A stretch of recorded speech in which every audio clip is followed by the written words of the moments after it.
The news tonight, the Western Cape Education Department says there are nearly 3,000 unregistered early childhood development centres in the province.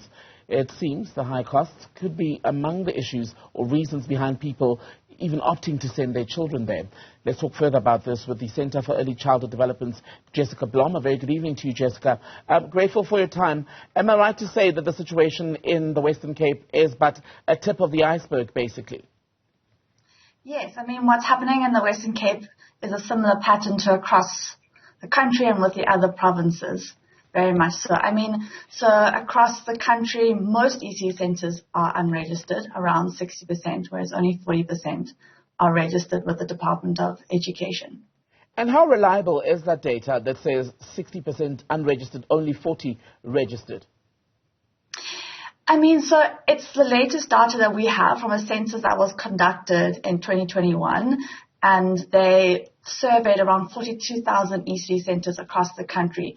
So it's reasonably accurate, although I'm sure that there are lots of cases of what we call home-based ECD centres, where there's somebody who's at home looking after children that weren't included in that count. So actually the number is probably far greater. And we mentioned coming into the conversation that among the reasons why these ECD facilities are cropping up is that they sometimes occur in communities where people are too poor to afford childcare or education via the more formal businesses. What else is behind this? So, I mean, lots of people send their children to unregistered centres, but I think it's just important to take a step back and look at what we mean by a centre that's registered or unregistered. So according to the Children's Act, if you look after 7 or more children, you have to register now with the Department of Basic Education.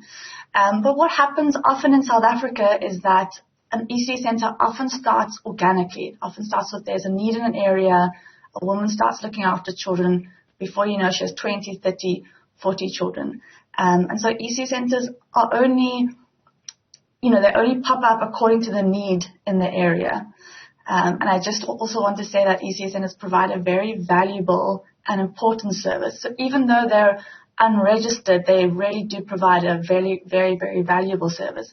But the process of getting registered is a very complex system. There are lots of financial barriers, there are lots of regulatory barriers at a local as well as a provincial level.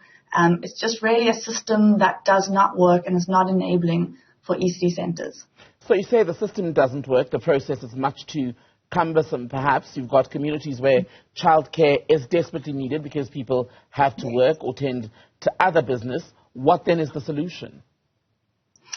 So I think for us the solution is for ECD centres to be able to access some form of government support. So as it stands at the moment, if you're registered, then you are eligible to access the ECD subsidy, which is 17 Rand per child per day. And that income really helps ECD centres to become sustainable because most parents can't afford to pay a lot of fees, and most ECD centres are really struggling to survive, and they're really just hand to mouth every month. So I think for us what needs to change is the whole system needs to change, in that the kind of municipal bylaws especially are really, really difficult.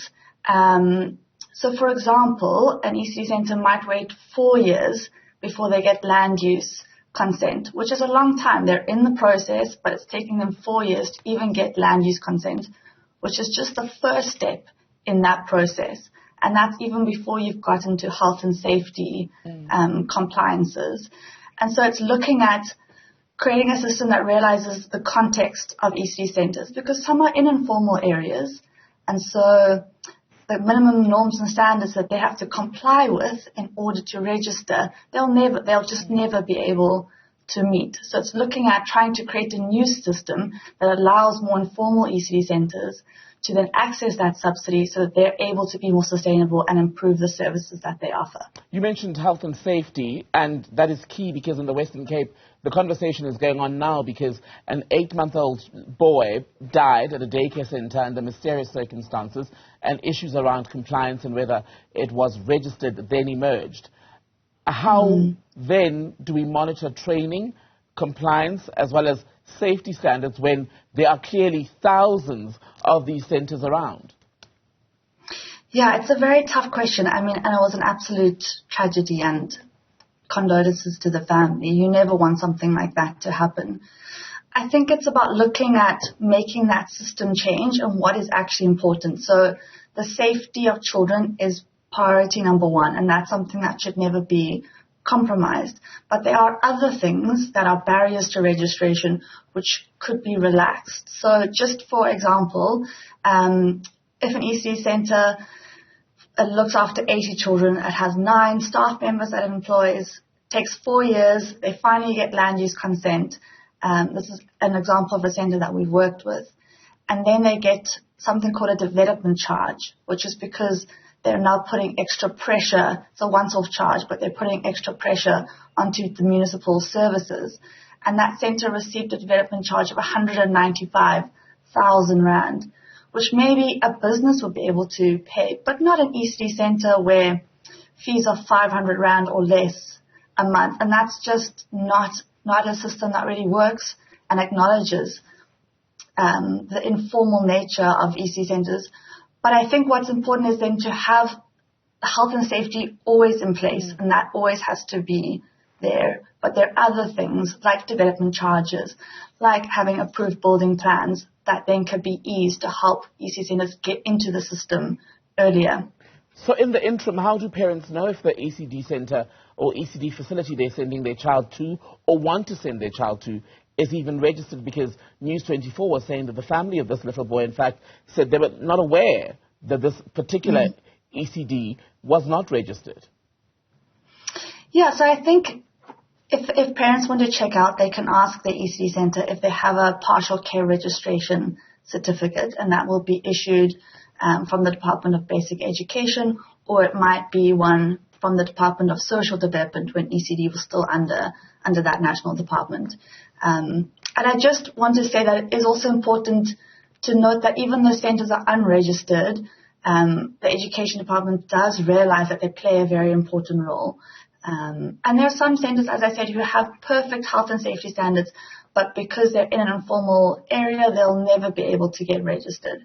And so I think it's something that we're really needing to fix soon. Jessica Blom, good to speak to you, Programme Manager at the Centre for Early Childhood Development. Thank you for your time.